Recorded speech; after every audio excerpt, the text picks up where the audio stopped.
Dubai ආවේ හම්බ කරන්න නේද?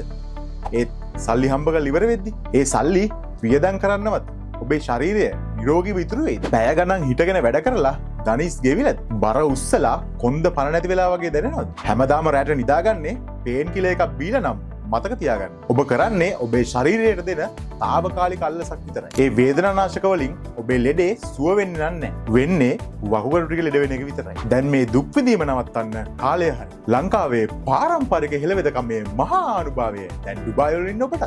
රාජසිංහ හන්දි තෛලය. මෙය සාමාන්‍ය තෙලක් නෙමෙයි. පරම්පරා ගණනාවක රහස් වට්ටෝරුවකින් නිපදවූ 100% ස්වාභාවික ප්‍රතිකාරය. නහර ගැට ගැසීම නිසා ඇතිවන දැවිල්ල හා වේදනාව, කල්ගත වූ ආතරයිටිස් රෝගී තත්ත්වයන්, කොන්ද දනහිස්සා සියලුම හන්දි වේදනා මේ හැම දෙයකම මුලින්ම ප්‍රතිකාර කරලා ඔබ නැවත ජව සම්පන්න තරුණයෙක් කරනවා සහතිකයි. අනුන්ගේ රටක තනියම විඳවන්න එපා. අදම ඇණියුම් කරලා වෙනසක් විඳින්න. මතක තියාගන්න.